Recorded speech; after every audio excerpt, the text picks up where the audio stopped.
hello. Welcome, not to the pit stop, not the gas stop. This ain't a gas stop. This ain't an e-bike charging station at Citibikes. Welcome. Okay. Welcome to another forward program video. Welcome, my name is Syed and hope you guys are doing well. Jumbo Fiki to the Kenyans watching as well. Welcome to this video. In this video today, we're going to be going over specifically not Unit 1, not Unit 2, not Unit 3. We completed those 3 units. We're going to be going over Unit 4 e-bikes. We're going to be going over specifically Unit 4 e-bike parts in this video. But before we do, here's today's, promotion.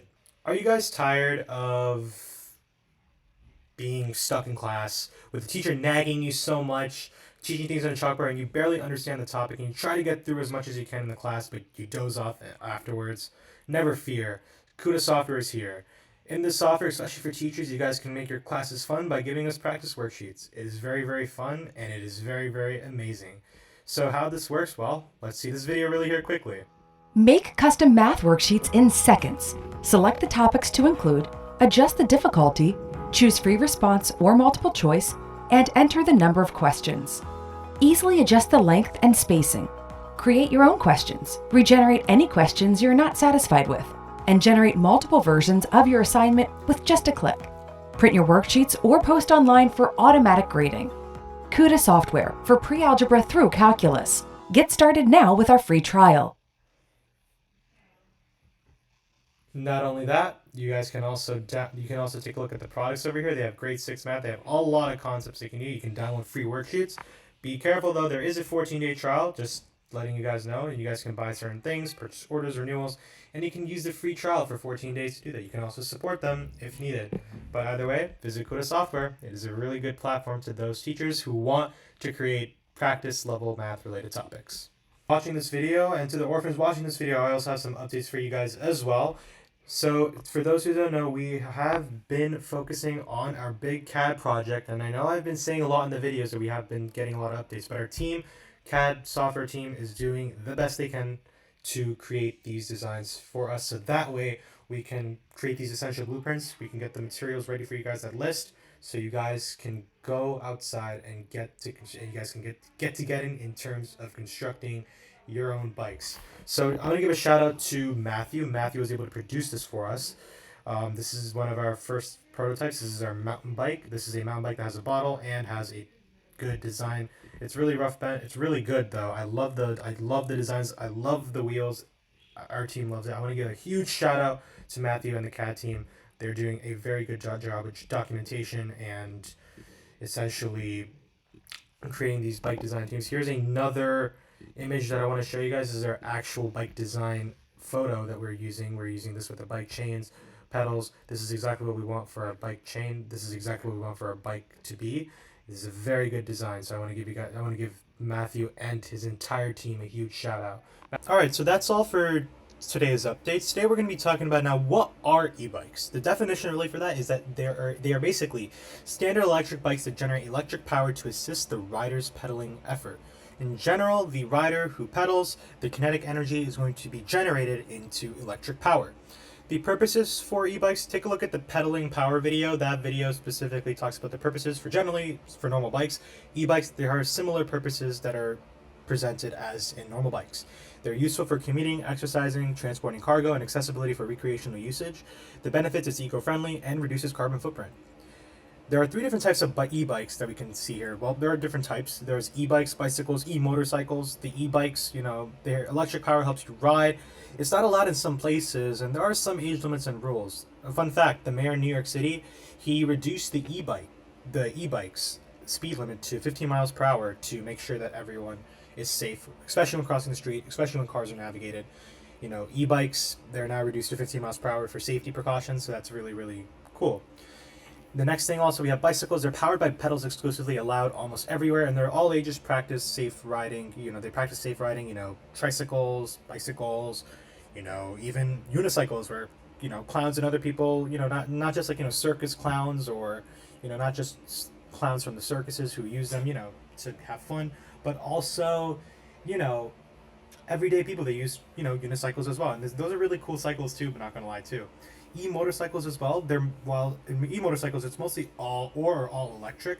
Streets only must be registered, and it's 16 plus. You must have a license because motorcycles, they have a motor involved. We'll talk about motors eventually, but motors, excuse me, but motors are essentially enhanced. Motors and electricity are kind of together in e-motorcycles. I have electricity. I have a motor cycle. Oh, e-motorcycle. Yeah, see that? See that? Let's go. The purposes for having an e-bike, men don't need to just ride e-bikes. It's applied to everyone. Anyone can ride an e-bike.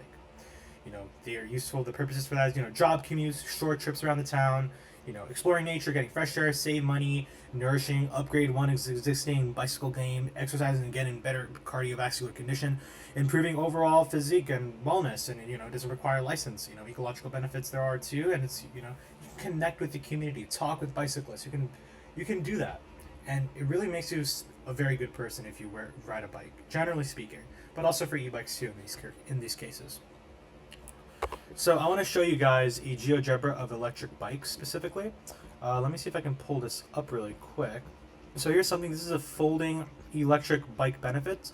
So this is the author. Shout out to Smart Wheel Canada. He talks about really how the folding electric bike. What is the benefits of a folding electric bike? You should take a look at this. You know, he has some links for electric bikes for sale and electric bikes for adults, which is very, very cool. Now I'm not sure if this is going to load up because of the Wi-Fi, but I think the Wi-Fi is good. So yeah, you know, you have electric bikes for sales in Canada. If you guys are in Canada, you guys can get these electric bikes if you guys want. They're really, really cool. So I can show you guys what a folding electric bike looks like.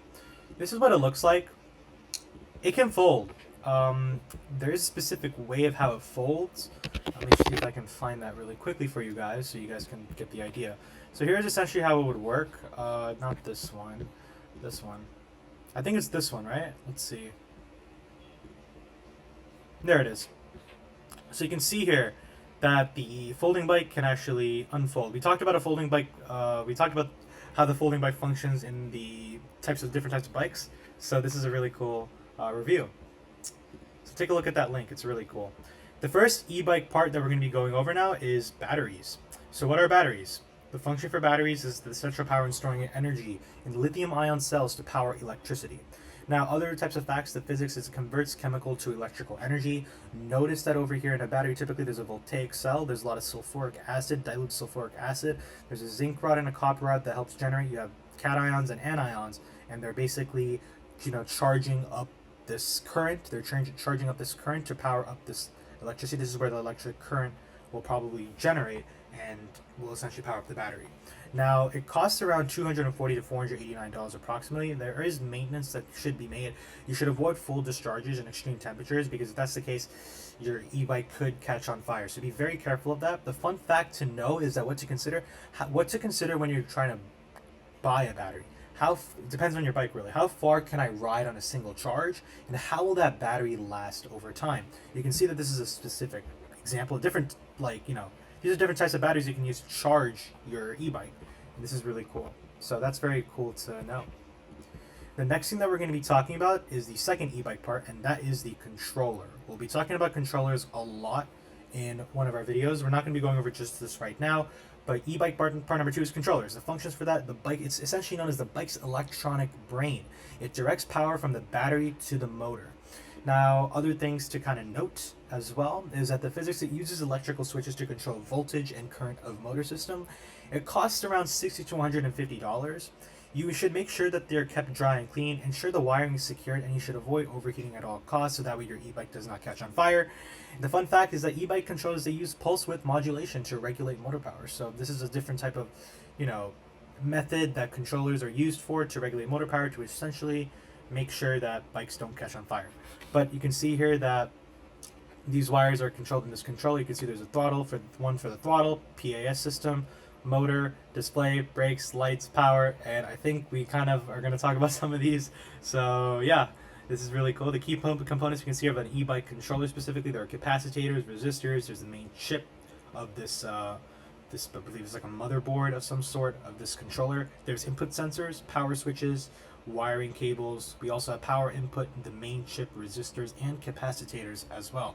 So this is very, very cool. The main key components, and I think the main thing that the e-bike controller does generate here is essentially the wires that transmit energy, the electricity. It transmits the electricity to this, to the power input will connect, and all this wire electricity current will go through, and essentially it's going to hit the capacitors and the resistors, and it will activate the main chip, I believe, including the input sensors will also activate directly the main chip as well. So that's very awesome to know. The third e-bike part that we're going to be talking about now is the throttles. The throttles are, the main functions for throttles is that it controls the motor output, allowing the rider to accelerate without pedaling. Now, it converts mechanical input into electrical signal, especially with throttles. The mechanical energy is inputted into electrical energy. It costs around $11 to $18, and you keep it dry, clean. It's less sticky. Make sure it's less sticky, so that way the wire, and also just make sure that the wire is secured, especially with the throttle. If it does get sticky, the throttles might not work correctly. The fun fact for this is some countries actually ban the use of throttles in e-bikes. So you should be very, very careful with that. In the throttles specifically, there's a battery display, lock switch, speed cruise, twist throttle to make sure how much it controls and regulates how much throttle you're powering up with your bike, essentially. Twist and go throttle, we can see here this is a 70 wire link throttle that's connected to this e-bike, which is very cool. And this is a video that talks about. This is a video that actually talks about the throttle usage. We'll take a look at this right now. Don't waste your vote on Curtis Sliwa. Want to stop Mom Donnie from slashing the... Okay. Let's not look into politics there. Let's not do that. So, hold on. Let's just, okay. Playing with the throttle on our e-bike. So what is it? Where do you put it? How does it work? Let's jump into some close-ups. I got a box of goodies, and then we'll talk about the function of the throttle on this e-bike, and I can talk about the options that come on different e-bikes as well. So let's jump into some close-ups. So let's jump into our box of goodies. This is from a conversion kit. E-bike throttle. Here's what they look like. So it mounts on your handlebars. Usually this wire will be going towards the center. So this is a right hand throttle, right? So it's a variable switch with something called a Hall sensor inside. Think of a magnet with a sensor, and it can sense how close that magnet is to the sensor. From there, it takes an electrical signal. So this video it goes really in depth regarding with what is an e-bike throttle, and he really explains. Shout out to DIY Mountain Bike. He really goes over really how the e-bike throttle works, and how is it really, what's the main usage for it? How does it play a key essential role in e-bikes in general? Take a look at this video. It's really, really good. I'll put the link in the description below. It's really, really cool. Yeah, shout out to him. But you guys can take a look at that video as well. So now let's talk about the fourth e-bike component we're going to be talking about now is the display console. So the functions, it provides data while allowing riders to control the settings and the mode. Now the physics it uses a lot of microprocessors to convert the electric signals into visual data to monitor how much speed or how much certain parameters are within your certain bike. It costs around $60 to $80. You keep it dry and clean, secure the wiring, and check the buttons to make sure certain things work electrically and mechanically within your bike. Now there's also something else, fun fact to know, is that there's an LCD and there's an LED. The LED uses tiny emitting diodes. When it's within the display console, there's LCD and there's LED. Think of LCD as a backlight to display images, while the LED is using tiny emitting diodes to essentially lighten up your display console. Now here we can see there's like some good examples over here. We can see another one over here. There's a multifunctional display area. There's a speed that's being shown, and there's a battery that shows how much battery is essentially charged as well.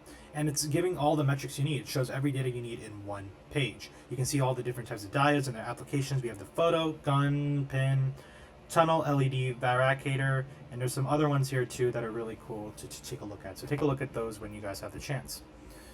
The next e-bike part is the PAS system, or the pedal assist system. This is the function really detects the rider pedaling motion and provides motor assistance. It provides assistance to the motor. This is all associated with the motor, solely just with the motor. It detects the pedal's torque. It converts the mechanical motion into electrical signal, which tells how much current is needed for the motor, and it costs around $300 to $800. It keeps the sensors dry and clean and does prevent damage. Now, the fun fact is that there's a first PAS system that was introduced in the 1980s, which is very cool. It's really, really expensive because a lot of this is essentially associated with the motor.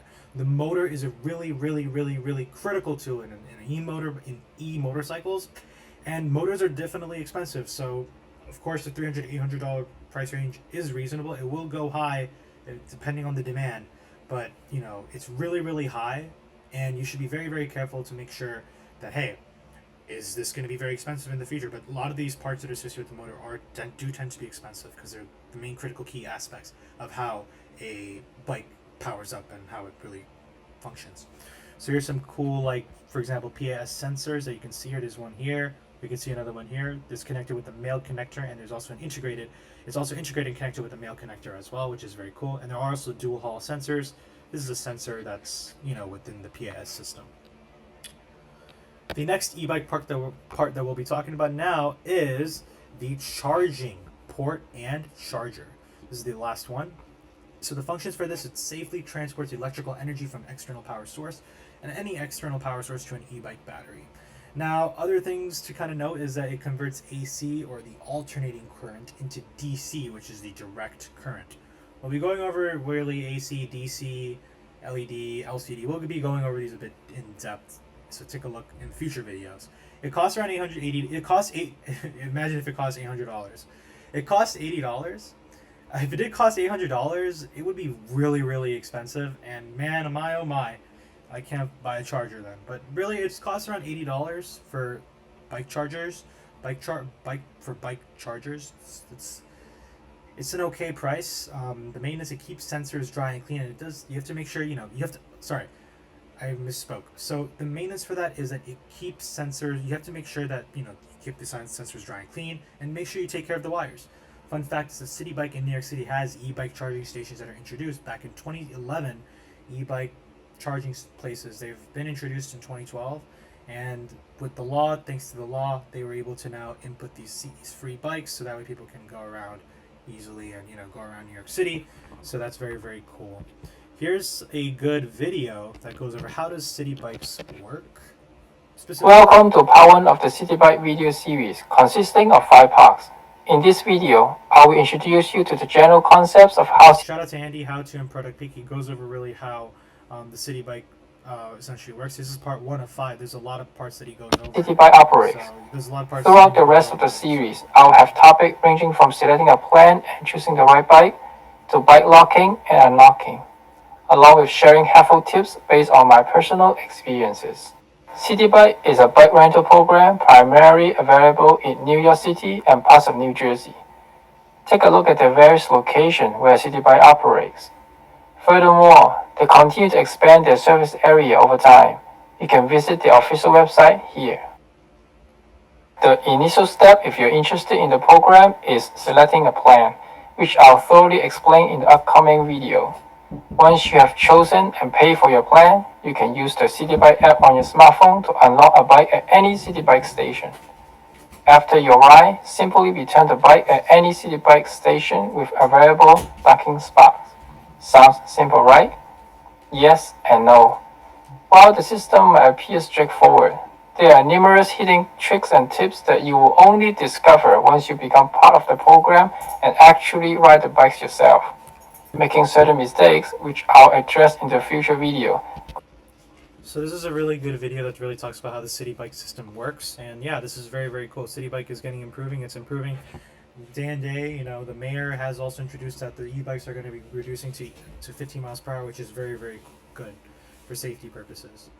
So yeah, that's essentially everything that we've talked about for e-bike parts specifically. If you guys have any questions, feedbacks, upcoming lessons, any quick feedback, upcoming lessons, please feel free to comment down below.